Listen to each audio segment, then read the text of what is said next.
Salut à tous, il est 18h, vous regardez Télé Nantes, pas d'erreur, vous êtes bien dans le 18h de Télé Nantes et nous sommes ensemble pour 26 minutes de direct. Alors vous ne le savez peut-être pas, mais en ce moment même, ce sont les bio automnales qui se passent dans toute la région et le leitmotiv de cet événement est le suivant, manger bio et local. C'est du sain, c'est du court-circuit, du circuit court plutôt. Du circuit court, pardon. Il y a des animations partout, des rencontres avec les producteurs, également des conférences. Et nous, on s'est dit que c'était l'occasion de s'interroger sur la place du bio en Loire-Atlantique, la place du bio dans nos jardins, dans nos caddies, dans nos assiettes en Loire-Atlantique. On va se poser la question avec nos invités. Le 18h de Télé Nantes du 29 septembre est garanti 100% sans pesticides. Et il commence maintenant.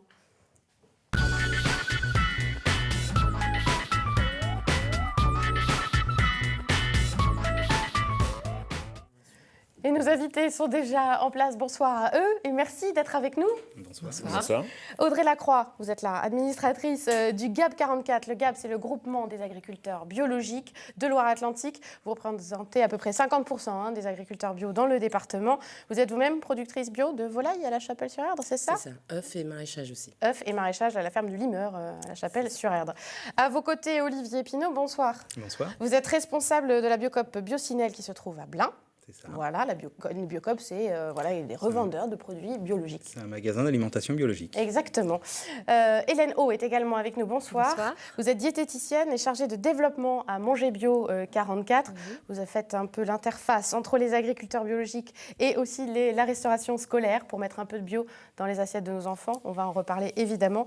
Et puis à vos côtés, Rémi Bellé, bonsoir. Bonsoir. Co-président de Manger Bio 44, donc toujours la même chose, cette association qui fait l'interface entre les agriculteurs et les cantines. Et vous êtes producteur de lait bio à Plessé et vous faites également dans le fromage. C'est pour ça qu'il y en a à côté de vous, puisque vous êtes aussi gérant des paysans fromagers nantais. Voilà, beaucoup de casquettes pour vous.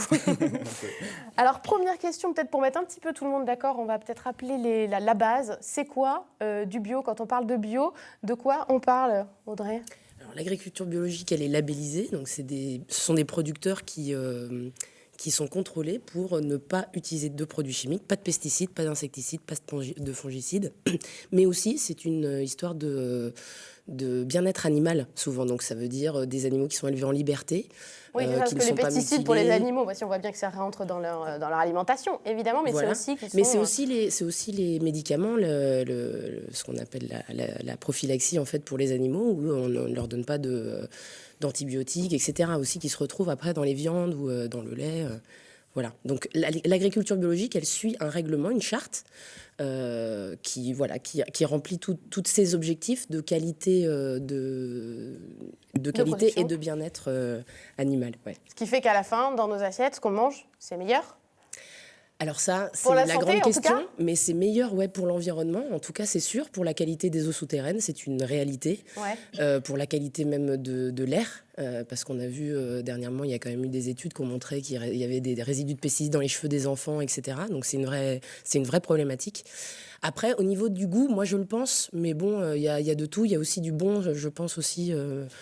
dans d'autres productions, mais après c'est plus une démarche générale à mon avis sur ce qu'on souhaite faire aussi de notre territoire, continuer à avoir des eaux qu'on est obligé de dépolluer, continuer à pas pouvoir respirer quand les machines des agriculteurs sont sorties et à dire aux enfants non de ne pas aller se promener, c'est un problème, c'est un vrai problème, je le pense. Donc c'est une démarche globale. Oui, et puis aussi le bien-être animal, le fait que les animaux soient élevés en liberté, etc. Il y a tout ça derrière l'agriculture bio et derrière le label qu'on trouve sur nos produits. Alors concrètement, dans le département en Loire-Atlantique, on a 46 000 hectares d'agriculture biologique. On voit les chiffres à l'écran. Ça représente 12% de la surface agricole utile, la SAU comme on dit. C'est une ferme sur 8, ce qui fait qu'on est un peu à la pointe ici, Cocorico, pour la Loire-Atlantique. Ouais, on est le premier département en bio en France. Mais bon, on n'est que 12% quand même de la SAU. Donc, quand on fait un sondage, 12%, en général, on dit que c'est pas top. Donc là, on fait cocorico, mais dans les faits, il faut continuer à développer l'agriculture biologique si on veut vraiment créer un changement dans les pratiques des agriculteurs et puis dans la qualité de l'eau aussi, la qualité de l'environnement. Ouais. 12% donc, de SAU, on l'a dit, c'est la surface agricole utile. Quand on sait que le Grenelle, en son temps, avait quand même fixé pour objectif en 2020 d'être à 20% d'agriculture biologique en France, ça paraît atteignable ou pas? Aujourd'hui, en France, la moyenne, c'est 4%. Donc on est quand même, en Loire-Atlantique, on est bien lotis. Et ce qu'on peut dire aux gens qui nous écoutent, c'est que c'est possible de manger bio et local. En Loire-Atlantique, on a cette chance. C'est vraiment possible de le faire. Donc il faut en profiter. Il y a des tas de producteurs de tous les produits qui sont sur la Loire-Atlantique. Donc il faut profiter de cette chance. Et du coup, c'est en mangeant bio qu'on développera le fait que les agriculteurs passeront en bio aussi. Ce sont les consommateurs qui ont qui portent cette voie et qui montrent le chemin, quoi. Donc il y a déjà une vraie démarche, mais il faut la continuer encore, parce que c'est un peu comme un vote. Hein. Quand on achète quelque chose, on vote pour qu'il existe ou pas, en fait. Voilà, c'est l'achat citoyen, c'est ça la démarche du bio. Vous disiez, on a tout justement aussi en Loire-Atlantique, on a quelques chiffres sur la répartition des exploitations. Il y a 31% des fermes bio de Loire-Atlantique qui font dans l'élevage laitier, 25% dans l'élevage bovin, on le voit, et en maraîchage, ça représente 25%. Ça veut dire aussi que quand on est une biocoop basée à Blain, on arrive à se fournir aussi en local? Alors Blain, c'est extraordinaire, parce qu'on a des producteurs d'un petit peu tout, effectivement, autour de nous, pour tout ce qui est produits frais. Moi, je peux travailler avec 4 maraîchers qui sont sur les communes alentours et sur la commune de Blain, en produits laitiers, yaourts, fromage. C'est pareil, j'ai l'embarras du choix. Donc, c'est un environnement qui est privilégié pour consommer bio. Notre difficulté, elle serait plutôt du côté de l'épicerie, des produits transformés, où on en a encore pas beaucoup issus de la région. Et c'est ce que je ne calcule pas forcément aussi dans mon produit local, parce que ce que j'appelle produit local, c'est les producteurs avec qui je travaille en direct et qui sont proches de moi. Et qui représentent quand même 31 fermes autour du magasin et 15% des achats du magasin. Donc aujourd'hui, si on veut manger bio et local, on peut le faire. Et on peut, dans nos magasins, choisir d'aller rencontrer les producteurs du territoire et avec eux, proposer une belle palette de produits. Alors tout à l'heure, sur la question du goût, tu ne répondais pas forcément. Moi, je dis, localement, on a quand même des personnes qui travaillent de manière artisanale, des beaux produits. Et manger une rillette de chez Martin Briand, de la Grigonnet, ça n'a pas le même goût qu'une rillette d'une marque qu'on ne mentionnera pas. On fait la différence. Moi, je ne connais plus les autres marques. Et puis, on parlera évidemment aussi du fromage de Rémi Bellet qui nous tend les bras là à côté. On le goûtera tout à l'heure. En tout cas, vous l'avez dit, on peut consommer bio et on peut consommer local. Mais est-ce que les Nantais le font? Nous, on est allé leur demander à quelques passants justement ce qu'ils pensaient du bio, s'ils consommaient bio. C'est Jean-Michel Naga qui leur a tendu le micro. On écoute. Le lait, oui, et puis certains produits comme le thé ou des petites choses comme ça, et des cosmétiques au niveau du visage, des crèmes. Mais c'est tout. Mais c'est déjà pas mal. Hein. Je consomme pas bio, parce que plus cher, et puis voilà, j'ai mes habitudes aussi en grande surface. Si c'est vraiment supérieur en prix, je consomme pas bio. Mais quand j'ai la possibilité, je consomme bio. En particulier pour tout ce qui est œufs, légumes le plus possible, mais après sur tout ce qui est produit déjà transformé, pas forcément. On a quand même vu des reportages à la télé qui nous démontraient que le bio, c'était pas forcément bio. Et voilà, donc et ça reste quand même un produit qui reste normalement assez cher. Et maintenant, on trouve du bio à petit prix, donc on a des doutes. Voilà, enfin pour ma part. Je pense que toi, c'est pareil. Moi, c'est pareil. Voilà. Moi, j'ai les enfants, donc de ce fait, c'est toujours mieux que de prendre des fruits et légumes qui viennent d'Espagne, parce que quand on sait le nombre de pesticides qu'il y a dedans, on a moins envie. Donc oui, maintenant, il y a toujours un coût et nettement plus élevé quand même que les produits qu'on trouve habituellement. Cela dit, la qualité, c'est pas du tout la même non plus. Dans le temps, il n'y avait pas de bio et on a toujours bien vécu quand même. Et puis en plus, c'est toujours plus cher. Et vu qu'on a des petites retraites, on ne peut pas se permettre non plus.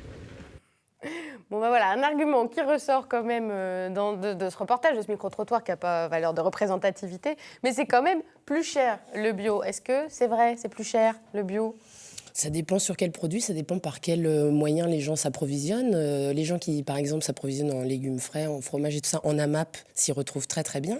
Quand on achète parce que c'est l'avantage produits... de l'achat groupé, évidemment. Oui, et puis c'est aussi le fait d'acheter les produits bruts, en fait. Dès qu'on achète des produits transformés, je pense que c'est ça aussi en Biocop, les produits transformés, forcément, ça revient beaucoup plus cher parce qu'il y a une certification qui se fait à chaque niveau. C'est-à-dire qu'on paye, en fait, pour pouvoir être reconnu en agriculture biologique, on paye une certification, l'agriculteur paye pour le produit primaire et ensuite le transformateur paye à son tour, puis le vendeur paye pour pouvoir prouver qu'il ne vend que des produits bio, etc. Donc forcément, ça rajoute des coûts.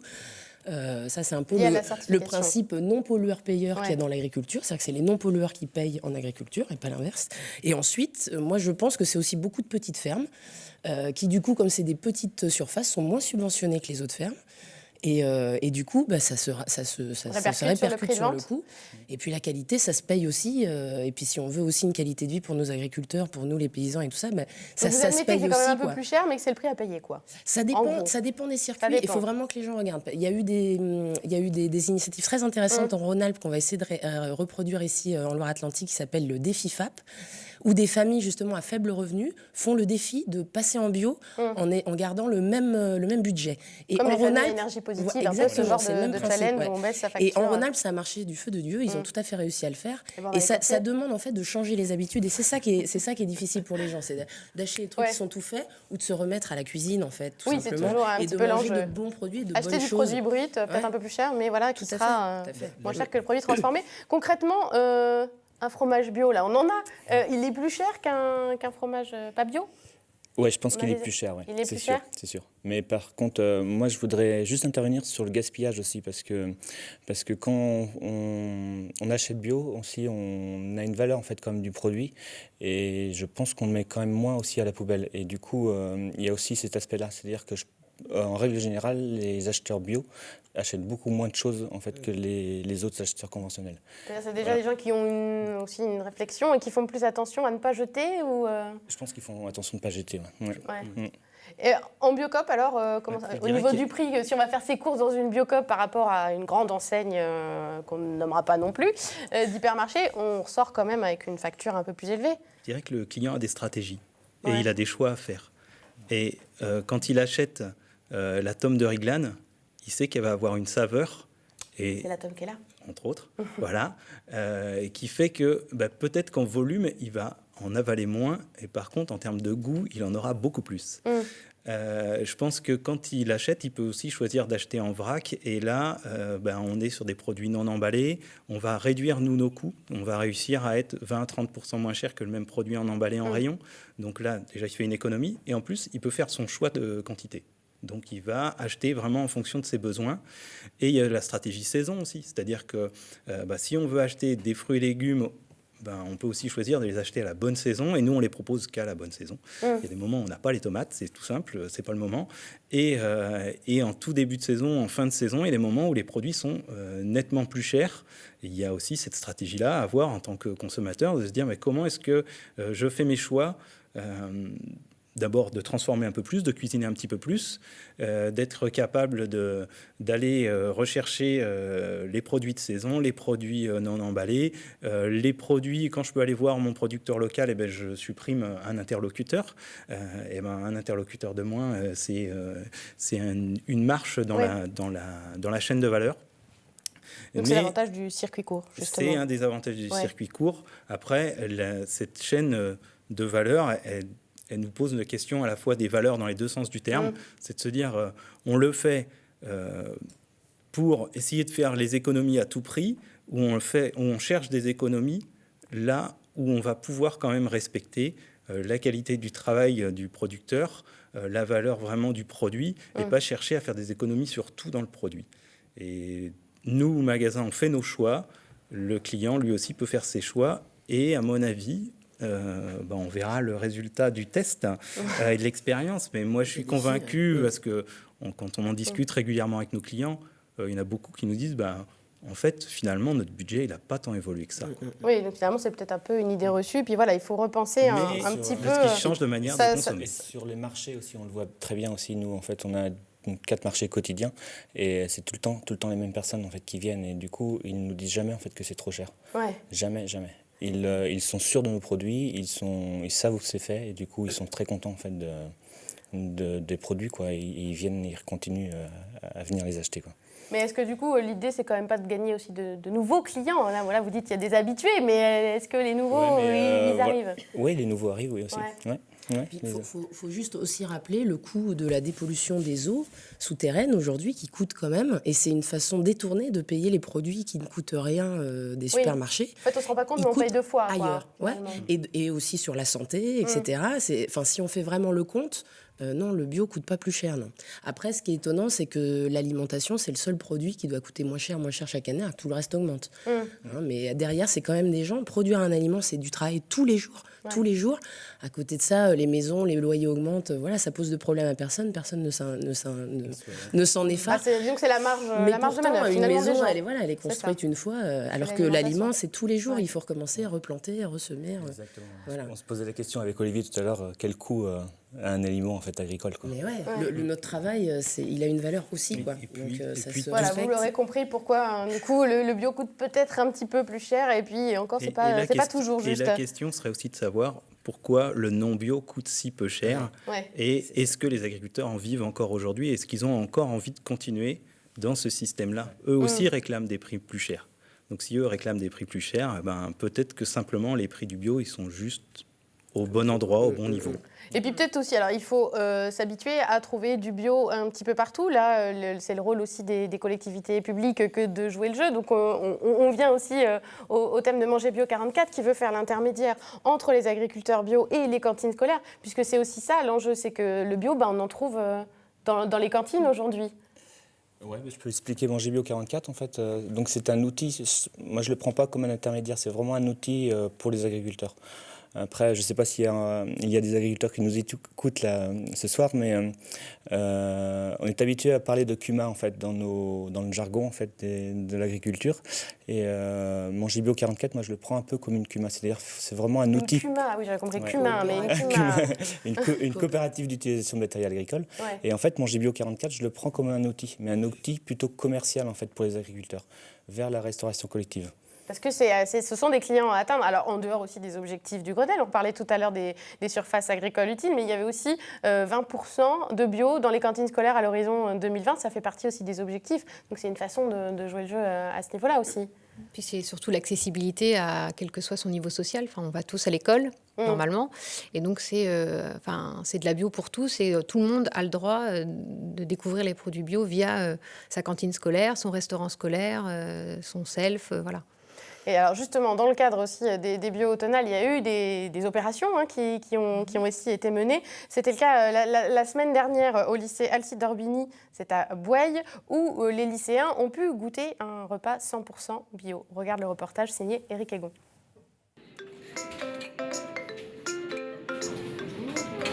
On a établi un menu avec que des produits locaux et bio. En entrée, en fait, on a fait une terrine de poisson maison. On a un petit mix de choux et carottes qui proviennent donc du secteur de Fresnes-en-Ray. Donc c'est vraiment des légumes du coin. On a une petite salade nantaise aussi de concombres, tomates, mâches avec une petite sauce. Sur le plat, on a mis des petites fleurs de capucine qui viennent du jardin aromatique juste derrière. Ça fait déjà 2 ans qu'on a intégré nos achats en produits locaux. La démarche vaut le coup quand même de faire travailler des artisans et des agriculteurs du coin quand même. Et manger sainement surtout. Manger sainement.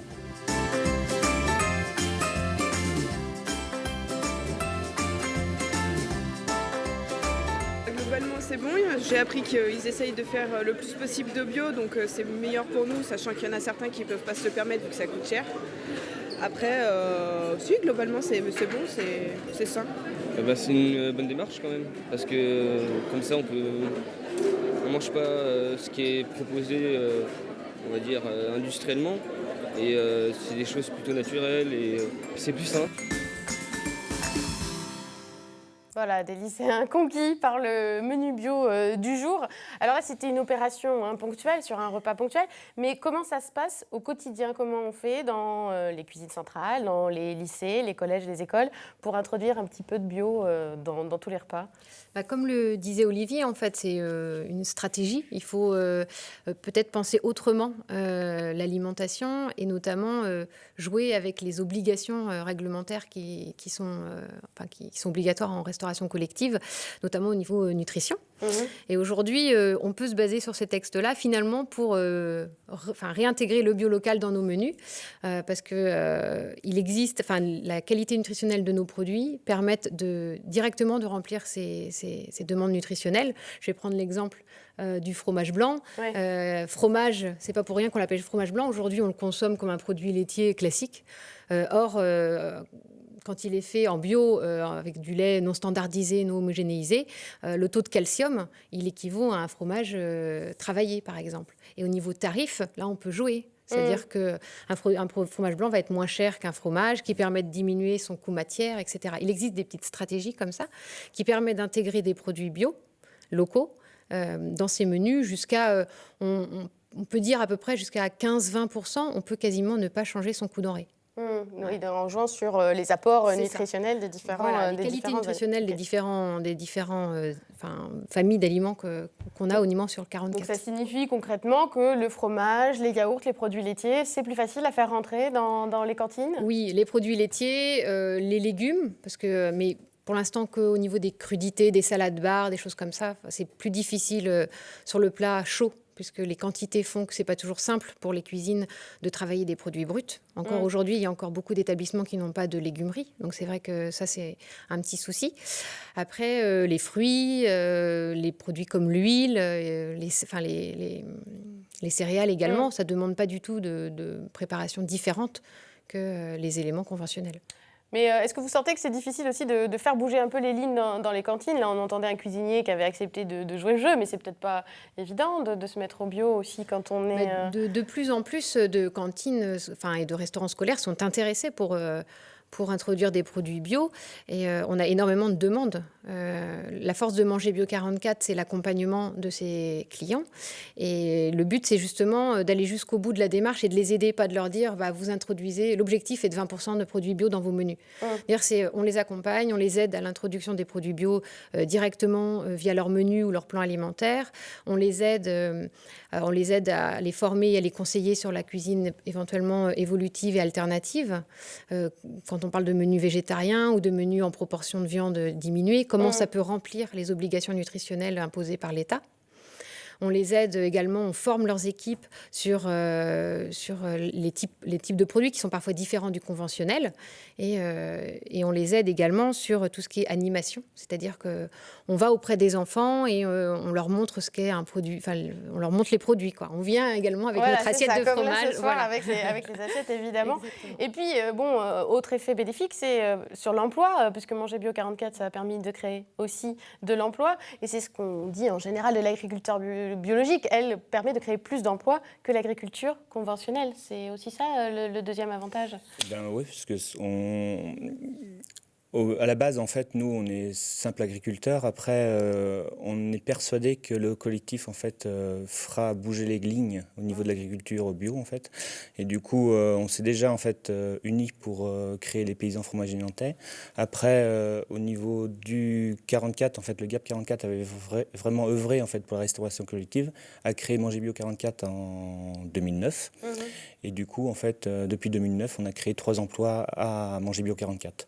Mais au-delà, en fait, de ces 3 emplois-là, on a aussi, en fait, dans nos fermes, créé des emplois pour la restauration collective aussi. Donc, en fait, c'est source d'emploi, ce marché-là. Et du coup, voilà, on attend encore que les élus vont au bout des choses, en fait, dans leurs envies. Parce que Manger Bio 44, c'est pour l'instant...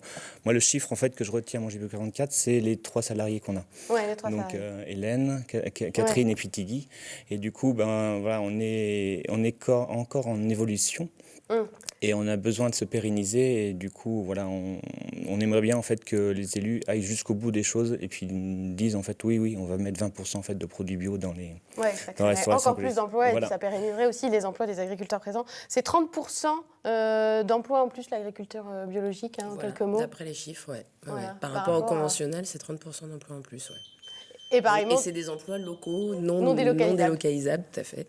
Et en Biocop, c'est pareil. Avec les 13 Biocop de Loire-Atlantique, vous faites vivre, entre guillemets, enfin vous contribuez en tout cas à l'emploi de 130 producteurs. On travaille avec 130 fermes différentes, oui, sur le département. Et on dirait qu'au niveau national, il y a 350 magasins Biocop qui travaillent avec 5200 producteurs différents. Donc c'est vrai que c'est à chaque fois, c'est une occasion de travailler avec des acteurs qui, à leur niveau, ne seraient peut-être pas en capacité de travailler avec une plateforme de distribution, avec un grand distributeur. Et à chaque fois, c'est de jouer le rapport interindividuel. Quand dans le réseau, là, on joue le rôle du collectif et le travail avec des groupements pour construire des relations durables avec des groupements de producteurs. Il y a aujourd'hui l'enjeu de construire dans un réseau comme Biocop le double niveau d'action, à la fois construire une économie locale autour des magasins et une économie durable construite sur une agriculture qui a un vrai avenir, qui est l'agriculture bio, au niveau national. Voilà, il nous reste très peu de temps. Déjà, voilà, on a fait un petit peu le tour de ce que peut représenter l'agriculture biologique en Loire-Atlantique. Il me reste à vous mentionner quelques dates de la manifestation bio-automnale. Si vous voulez aussi en savoir plus sur le bio, il y a des conférences qui ont lieu. Jeudi 1er octobre, notamment, une conférence pesticides et santé. C'est à l'Odyssée à Orvaux. Des cours dans les Biocop, des cours de cuisine, des visites à la ferme, notamment à la ferme du Limeur ce samedi. Et toutes les infos, vous les retrouvez sur le site du GAB 44. Les projections de fibres, ateliers déco, jardinage, évidemment. Merci à nos invités d'avoir été avec nous. Et puis, consommez bio, évidemment. Bonne soirée sur Télé Nantes.